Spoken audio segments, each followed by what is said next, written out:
Muy buenas noches. Lo hemos dicho muchas veces, hay que decirlo más.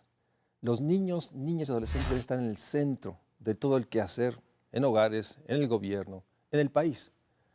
Lo sabemos todos. Hay muchos países, nuestro es uno emblemático, en el cual todavía no hacemos suficiente. Por eso agradezco mucho a Christian Skug, UNICEF México, que podamos hacer una reflexión en términos de todo lo que hay que hacer, de lo mucho que hay que hacer por estas desigualdades que afectan a los niños y niñas y adolescentes de nuestro país.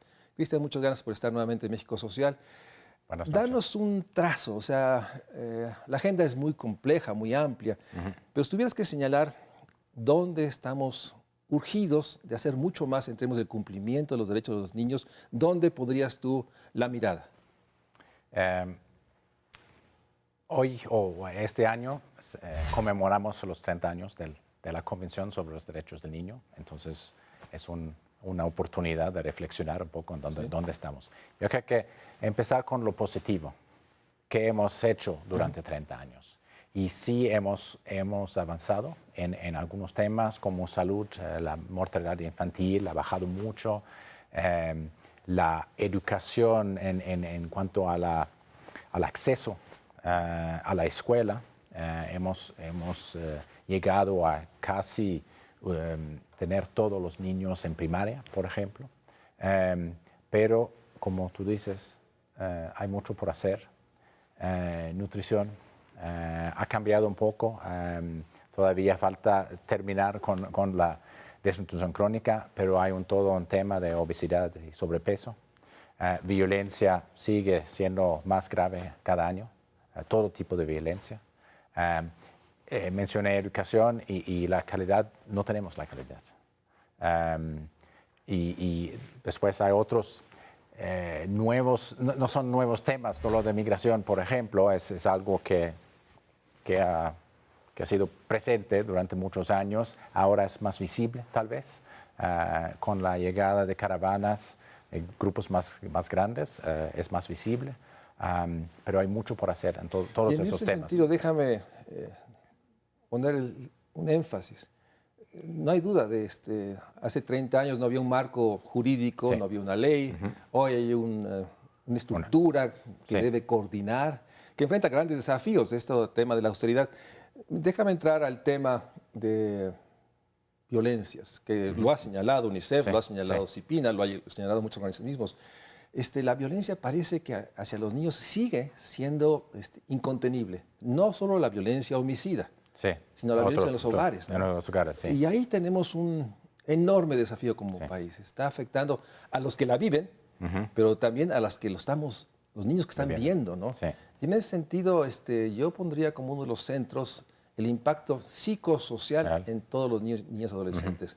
¿Estarías de acuerdo en esta dimensión? Absolutamente. Y esto empieza desde el hogar y desde la temprana edad.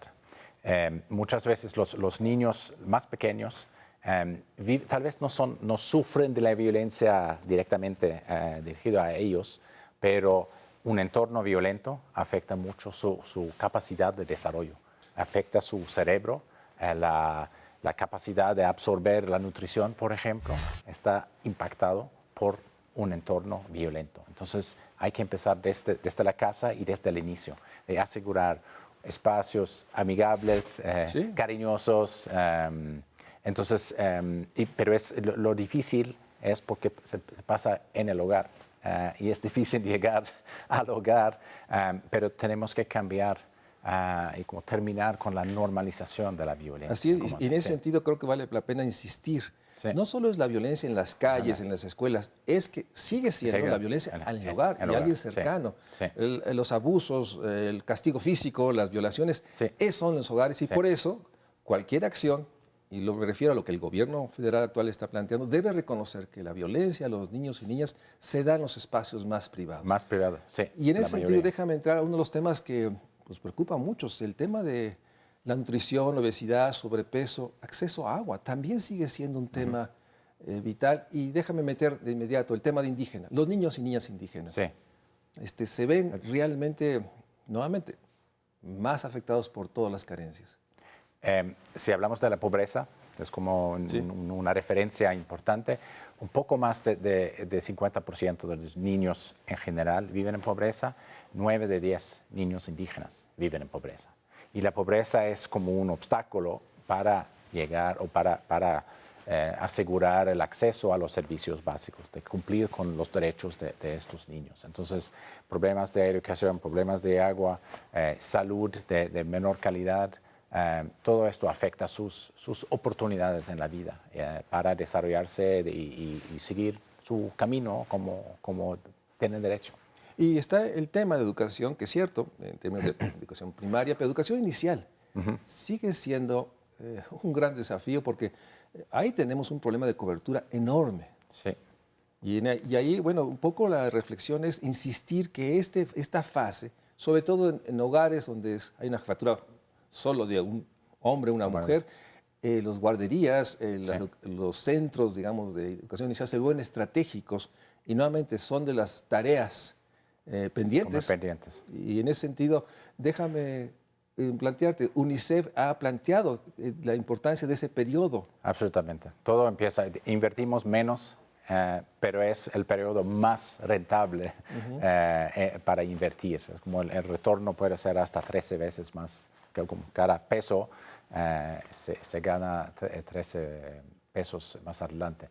Entonces, todo el dolor de violencia, evitar la violencia, la buena nutrición, la estimulación temprana y las acciones o espacios de aprendizaje o educación inicial, sumamente importante. Hemos planteado la importancia de tener como un enfoque integral, porque como todo es necesario, no podemos solamente invertir en nutrición o en educación.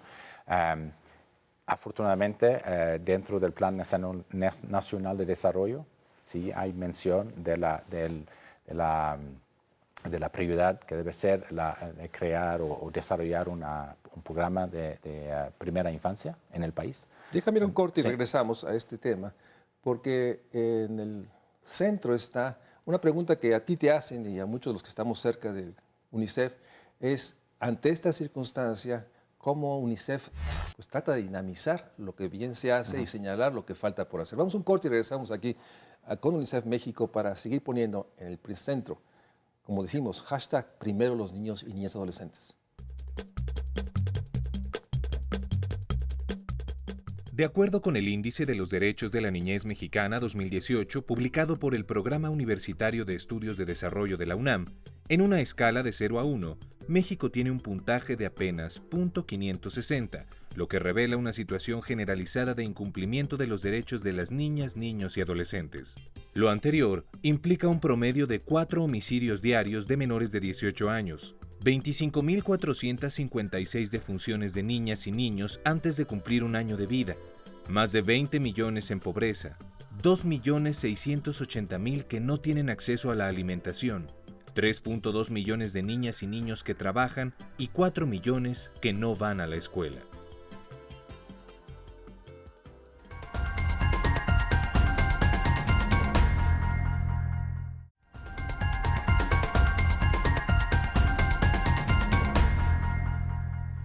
Cristian, muchas veces seguramente te han preguntado, y a todos los que estamos cerca de UNICEF, es, ¿qué hace UNICEF en México? Porque mucha gente sigue pensando que UNICEF tiene una especie de fondo grande, etcétera, y UNICEF tiene lo que tú y yo sabemos, y muchos estamos cercanos, la enorme capacidad de convocatoria del, digamos, el nombre más reconocido, más apreciado del Sistema de Naciones Unidas, UNICEF. ¿Qué hace UNICEF en México? Primero, monitorear la situación de la niñez. Publicamos y presentamos al nuevo gobierno al finales de noviembre la situación de la niñez y los derechos de la niñez y adolescencia en México. Eso es como un rol muy importante.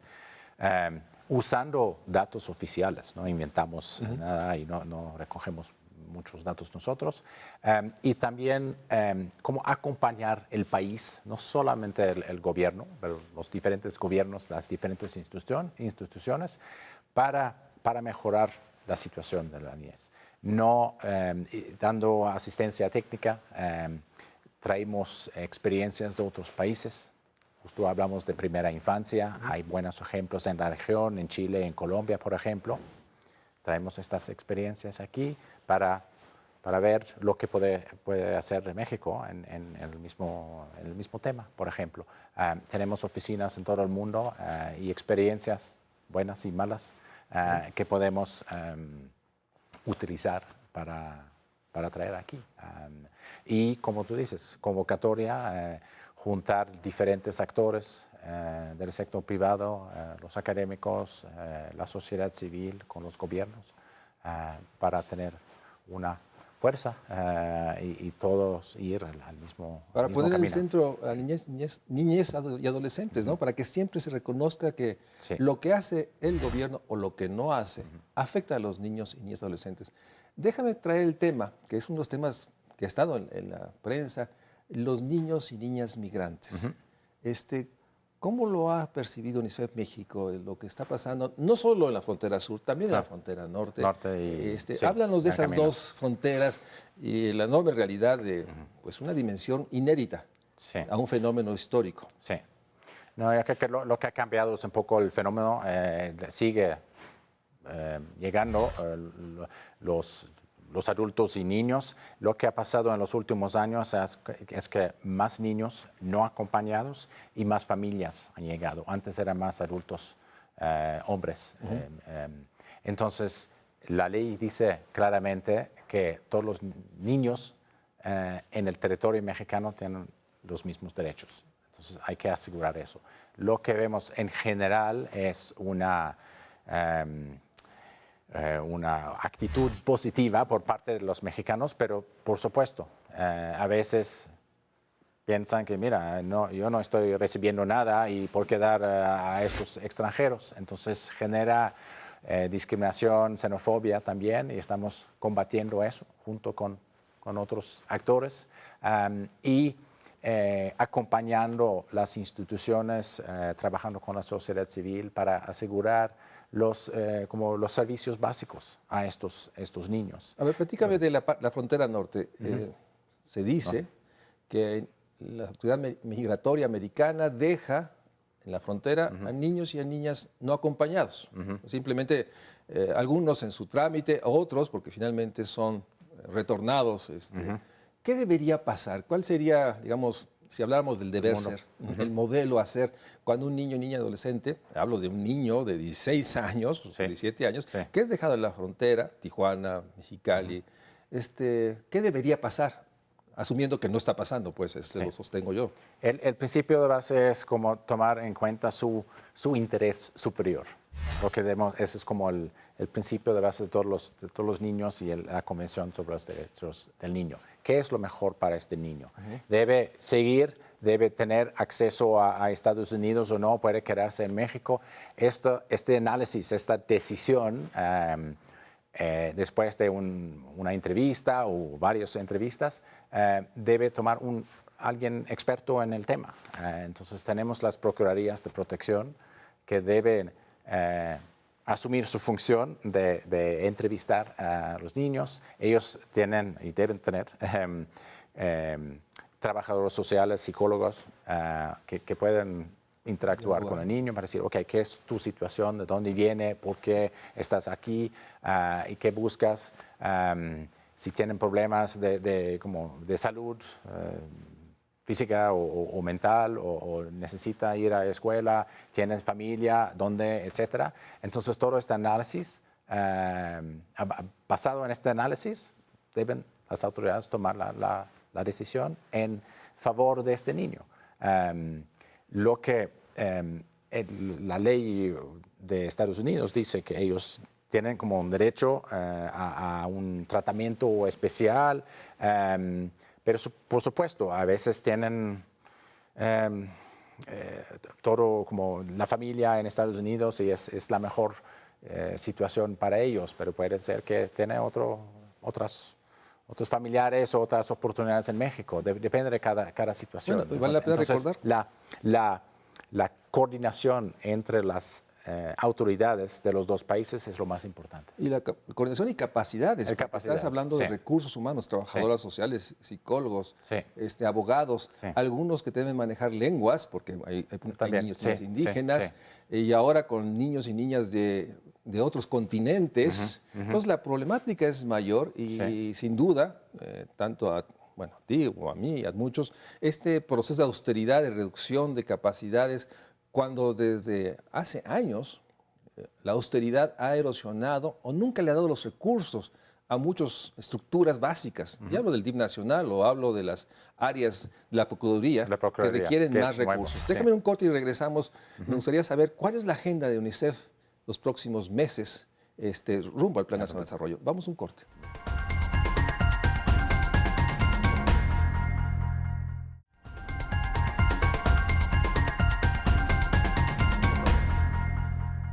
Cristian, siempre un cambio, hay que decirlo, es oportunidad, pero también desafío. Mantener lo que bien se hacía, señalar lo que falta. Y en ese sentido hay que verlo con esa perspectiva. El nuevo gobierno tiene 5 meses. Apenas tenemos trazos de programas sociales nuevos, algunos que se incrementan, el Plan Nacional de Desarrollo. Sí. UNICEF y todas las agencias de Naciones Unidas tienen una enorme oportunidad, desafío de ser una mirada, digamos, positiva. Platícanos, ¿cuál ha sido el proceso este año? ¿Qué es lo que ha hecho UNICEF y qué es lo que va a hacer en esta perspectiva de señalar lo que falta, fortalecer lo que se tiene, pero también movilizar cada vez más y más a México por su infancia, que es algo que nunca hemos logrado realmente, pese a que hay momentos estelares? ¿Cómo lo escribirías? Estos 4 o 5 meses, ¿cuál ha sido tu tarea? Uno es asegurar que dentro del Plan Nacional de Desarrollo aparece la niñez y adolescencia y sus prioridades. ¿Y dirías que está? Sí, en general sí. Y después ahora hay que trabajar en los planes sectoriales para detallar un poco estas líneas grandes. El presidente tiene sus 25 prioridades.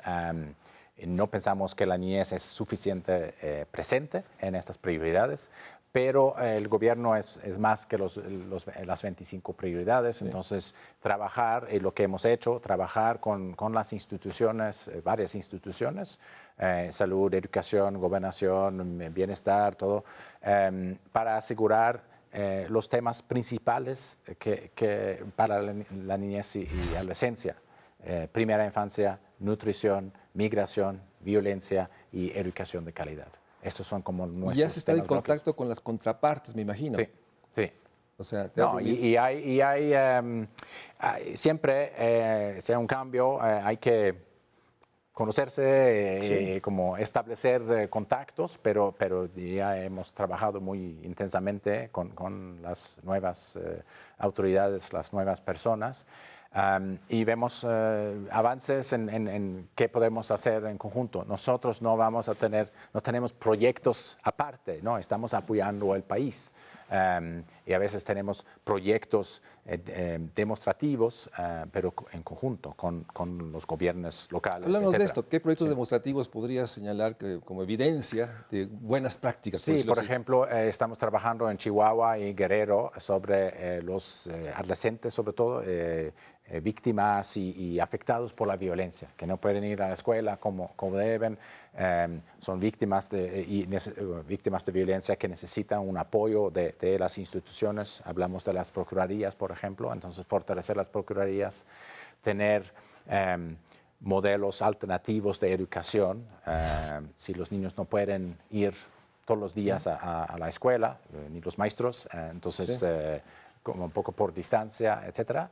Esto es como trabajar para prevenir la violencia, pero también responder si hay violencia, porque no podemos esperar hasta que se acabó la violencia. Entonces, ¿cómo alguien que está trabajando estos temas puede tener acceso a esta información de buenas prácticas? ¿Dónde pueden revisar lo que está haciendo bien? ¿Está en la página? Sí, sí. Y ya presentamos el informe anual la semana pasada y estos proyectos están allá mencionados. Es como para mostrar lo que es posible. Innovar un poco y ver, y después, con la intención de escalar, de replicar y escalar. Y esto nosotros podemos contribuir a esta como replicación, pero no vamos a hacerlo. Nosotros no tenemos fondos para eso. Podemos empezar algo y mostrar a los otros actores lo que es posible y como acompañar a ellos en replicar a otros estados. Justo estuve en Guerrero, en Tasco, el otro día, y el secretario de Educación del estado, como, yo quiero ir a todas las escuelas de Guerrero ahora. Sí. ¿Qué puede hacer? Entonces estamos hablando con él para ver cómo replicar sin ir demasiado rápido, porque hay que evaluar si funciona o no, porque esos son los primeros pasos para testear algunos modelos alternativos. En ese sentido, hablando de modelos alternativos, en términos de proteger a la niñez de la violencia, ¿en qué país podría México tener por lo menos una mirada que ayude a enfrentar uno de los problemas más complejos que está viviendo nuestra infancia?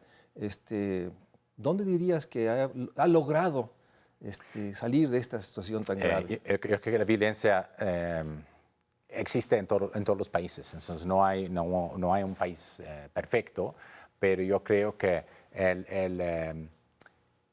Suecia, por ejemplo, hace ahora casi 50 años, prohibieron el castigo corporal. Era toda una campaña la ley en sí, pero después toda una campaña de sensibilizar a los padres, a los maestros, de cómo disciplinar o educar a los niños sin usar la violencia.